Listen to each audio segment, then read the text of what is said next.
la Peña Ordóñez et la Cape d'Or. La Cape d'Or, c'est une des plus belles réussites de l'histoire de la tauromachie si l'on tient compte du concept de la novillade. C'est-à-dire, la novillade, c'est voir l'avenir, c'est donner une chance aux meilleurs novillaires, et c'est la carte qui a été jouée avec la Cape d'Or, et c'est la carte qui a marché, si on se réfère aux statistiques et au nombre de grandes stars de la tauromachie qui ont d'abord été triomphateurs de la Cape d'Or.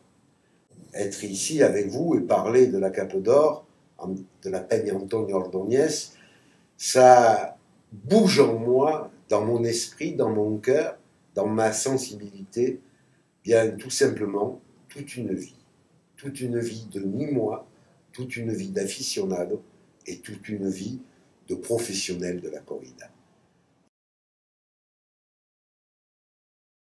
La Cape d'Or, avant tout, ça représentait le souvenir, un des premiers souvenirs que j'ai des taureaux. Parce que la Cape d'Or, elle était à l'époque au mois d'avril. Donc c'était quelque part c'était d'ailleurs le premier spectacle taurin qu'on voyait. Et nous, on était une bande de jeunes, 12-13 ans. Vous attendez, le dernier taureau que vous avez vu, c'était la Feria des Vendanges. Le dimanche, le dernier taureau de Feria des Vendanges, que là, tout s'arrêtait. La saison, les vacances, parce que très souvent, on reprenait l'école ou le lycée le lendemain. Et la Cape d'Or, l'été revenait, les taureaux revenaient. Et si je me rappelle, il y a des dates, c'était le deuxième week-end d'avril. Et là, à une nuit, on passait de l'hiver à l'été, de la réalité de la vie quotidienne, scolaire, au rêve qu'on avait d'être torero. Et là, on revoyait les coachs des quadrilles devant le Lisita, on revoyait toute cette ambiance qu'il y a pour une noviade. Et c'était un parfum de Feria de Nîmes, c'était un parfum de temporade. Les taureaux revenaient. Et ce jour-là, c'était le jour de la Cape d'Or. Et la Cape d'Or, elle a toujours représenté, au fond de moi, le retour de la magie dans ma vie. Depuis le boudin jusque dans la piste, j'ai fait un saut, quand j'y pense, mon Dieu, bon bref. Voilà, donc je suis arrivé, mais il y en a d'autres qui ont emboîté mon pas. Enfin, il y en a, à ma connaissance, il y en a 2 autres, et puis un que j'ai vu après, mais c'était à ce moment-là, je dis à Nino de la Carrera, j'ai dit, pero no tienes tu vergüenza de torear bichos así. Mais voilà, auquel il n'y a pas eu de réponse, parce que c'est ni le lieu ni l'heure de pas me répondre là, c'est pas une tertouille. Hein. Mais enfin, moi j'étais un petit peu outré de voir ce qu'on nous avait présenté. Et je n'ai pas été le seul. Et contre toute attente, surtout pas la mienne, le prix de la Cape d'Or a été décerné à Nino de la Capea. Je me demande bien pourquoi. À cette époque-là, j'habitais à la ganaderie de Virgen Maria, de la propriété de Jean-Marie Raymond, et la novillade était de Virgen Maria. Et j'ai un souvenir une anecdote assez intéressante où le jour où le maître Pepe Limeño est venu embarquer la novillade, je donnais à manger au novillo. Il y avait un novillo qui me plaisait beaucoup, et c'était un novillo assez sérieux, un novillo fort, et il ne voulait pas l'embarquer. Et le maître, il a dit, bon, ben, si Juan Leal il veut ce novillo, on va l'embarquer, et puis au pire on le laissera de sobrero. Arrivé au corral, au sorteo, pareil, les autres quadrilles voulaient le laisser de sobrero, et moi j'étais à tout prix, je voulais ce novillo.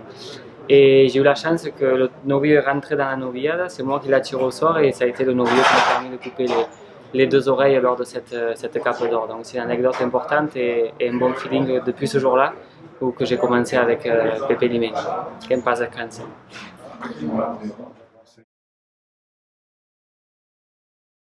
Deux petits trucs à dire là-dessus, c'est que fut un temps, c'est vrai que la novillade de la Cape d'Or, je ne sais pas me poser que je fais là-dessus au contraire, non, au contraire, parce que c'est quand même un des trophées, bon, le trophée le plus important sur la planète taurine, notamment sur la France.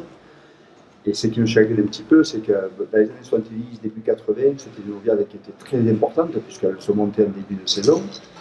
Et celle-ci, je veux dire, les autres novillades dépendent aussi de celle-ci, puisque l'impresse, la Peña Antonio Ordóñez est entrée en contact avec les impresses en disant que le gagnant puisse avoir une récompense. Et cette récompense, c'est de rentrer dans plusieurs férias de renom sur la France. Et donc à partir de là, c'est vrai que c'était alléchant de la gagner. Aujourd'hui, bon, tu gagnes la Cape d'Or, mais il n'y a pas, on va dire, de retour là-dessus. C'est-à-dire qu'à un moment donné, tu la gagnes, mais il n'y a pas d'autres noviades qui vont se greffer par rapport à celui qui l'a gagné. Le premier souvenir qui me vient, c'est d'abord celui d'un spectacle du silence, où il y a toujours un microphone, et ce microphone, il ne marche jamais. Et juste avant le Passéo, dans les années 70, juste avant le Passéo de la Cape d'Or, il était coutumier que soient annoncés au public les cartels de la feria. Le second souvenir qui est la conséquence du premier, c'est à la sortie de cette noviade, ou de ces noviades, on sortait par les portes des arènes, et contre les grilles, à l'époque, il y avait des panneaux où étaient affichés les cartels. Et quand on rentrait à la Cape d'Or, il y avait l'affiche de la Cape d'Or qui allait se donner, et quand on sortait, luisante, recouverte de colle, il y avait comme par magie le grand cartel. À l'époque, il n'y avait que 4 corridas, donc il y avait l'image souvent de Béliastar qui était toujours très très colorée, et dessous les quatre cases avec les cartels de la feria qui allaient venir 15 jours, 3 semaines après que se soit donné l'ouverture de la temporade à Nîmes.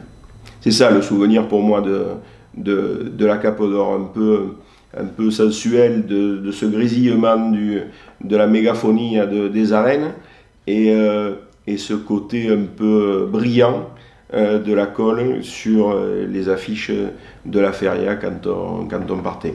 Et personne ne touchait ces affiches, tout le monde les voulait, mais personne ne s'osait à aller les décoller. Fue una novillada muy fuerte, fue una corrida de toros. Siendo una novillada tenía el guarismo de corrida de toros. Y era una novillada, quiero recordar, de Guardiola. Y bueno, y los 3 toreros recibimos volteretas, tanto Pepe Luis Vargas, que era, quiero recordar, que era el otro compañero, Patrice Barín y yo. Y fue una novillada dura, y bueno, después el público, el jurado entendió que yo había sido el que más había destacado, pero la verdad que los 3 toreros, los 3 novilleros, lo pasamos regular, porque fue una novillada, como digo, superior a lo que un novillero debe de torear en una plaza de toros. ¿Qué piensa usted del porvenir de la novillada en el curso de la tauromaquia? Bueno, el porvenir de las novilladas es complicado porque el público asiste poco a las novilladas y entonces el mantenimiento de ellas es complicado. Entonces hay que hacer un esfuerzo de reestructuración de costes que principalmente vienen motivados porque las cuadrillas tienen un costo muy elevado. No digo que no sea merecido, pero resulta que son absolutamente inviables. Después el precio de los novillos es un precio alto que no puede bajar porque eso es absolutamente innegociable.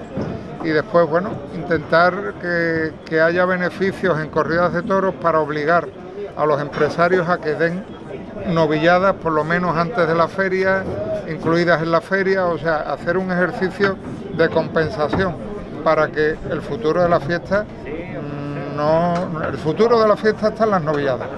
Y si no hay novilladas no habrá corridas es lo que y no habrá toreros. ¿Sabes que... Ça a été un grand moment parce que derrière, ça a suivi l'alternative et puis c'est un trophée prestigieux. Et c'est vrai que moi, chez moi, par exemple, à Séville, c'est le seul trophée que j'ai. Voilà, tous les autres trophées, même que j'ai gagné à Matador, ils sont quelque part chez mes parents. Mais le seul trophée qui voyage avec moi, c'est la Cape d'Or parce que c'est mes arènes, parce que c'est un beau trophée et j'en suis fier, quoi. C'est, voilà, 20 ans après, elle me suit toujours, quoi. Donc c'est voilà, des grands moments.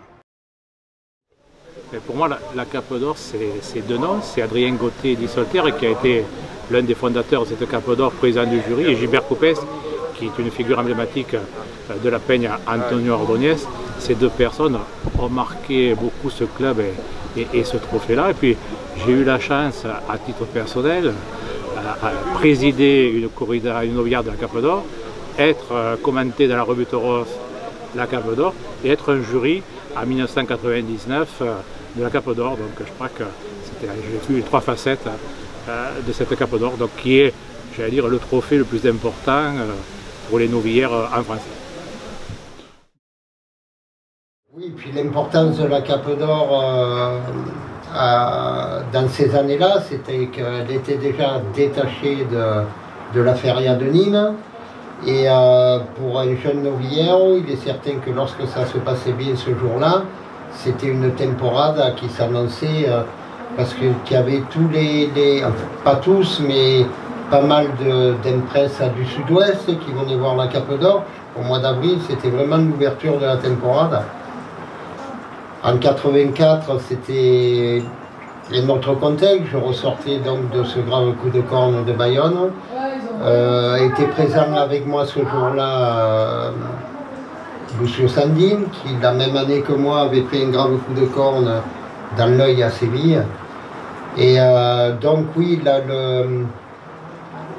on était plus sur la fraîcheur des jeunes novières qui allaient se présenter en 82, et on était plus sur qu'est-ce qui va se passer avec ces taureaux-là après ce qu'ils ont vécu, quoi. Et donc le regard des gens était différent. Et la novillade avait servi, mais c'était pas la même ambiance. Et ce jour-là, ça a été comme dans un rêve. Ça a été pour moi mieux que tout ce que j'avais rêvé les années précédentes. Dès l'âge de 5-6 ans, je suis allé au taureau avec mon père et je voyais Nimeño et tous ces taureaux tourés dans les arènes de Nîmes, et je rêvais de taurer dans les arènes de Nîmes. Et ce jour-là, le rêve s'est réalisé, et ça a été mieux que tout ce que j'avais rêvé, dans les sensations, dans la communication avec ce public, dans l'espace de cette piste que j'avais jamais foulée, et qui était pour moi très familière. Et ensuite, je pense à Thomas Joubert, en second lieu, parce que la première fois que j'ai vu une noviade de la Cape d'Or, c'était lui qui l'avait gagné. Il y avait, il me semble, Thomas Dufaux et Patrick Oliver à cette noviade. Et je me rappelle, j'avais vu une interview à la fin où la journaliste lui disait « Toutes les personnes qui ont gagné la Cape d'Or ont eu une bonne trajectoire ». Et là, elle a commencé un peu à dire des noms, des sacrés noms. Et c'est comme ça en fait que j'ai connu la Cape d'Or, en allant voir cette noviade le soir, en voyant le résumé, l'interview, et c'est là que j'ai su que c'était un trophée prestigieux, mais je devais avoir 12 ans ou 13 ans, j'étais encore très neuf dans les taureaux, donc je savais pas ce que c'était. Et je me rappelle que ce jour-là, c'était un petit objectif personnel de un jour gagner cette Cape d'Or et d'avoir dans mon salon. Un simple contrat comme ça pouvait peut-être pas changer beaucoup de choses, en tout cas dans ma situation à moi, où voilà, c'était 2010, j'avais quand même quelques contrats, mais c'est vrai que quand c'est dans une situation où on n'a pas de contrat après, bon, ça peut changer beaucoup de choses, et forcément quand même gagner la Cape d'Or, ça reste dans les gros titres, etc. Donc ça vous aide tout le temps. Je peux pas dire que ça m'a pas aidé. Surtout quand en plus ce jour-là c'était une carte 100% français. Donc forcément on se tire à la bourre et on a envie de sortir notre épingle du jeu. Le fait que c'était une journée particulière, du fait que le maestro Sébastien Castella avait un peu organisé ça pour ce qui s'était passé à Haïti, et voilà, c'était encore une fois où la tauromachie a pu faire preuve de solidarité pour des choses qui s'étaient passées à côté. Voilà, c'est toujours bon de le rappeler. Moi, j'étais novillero et j'avais besoin d'une cape d'or. Et moi, je me souviens qu'on donnait une vraie cape d'or pour le triomphateur.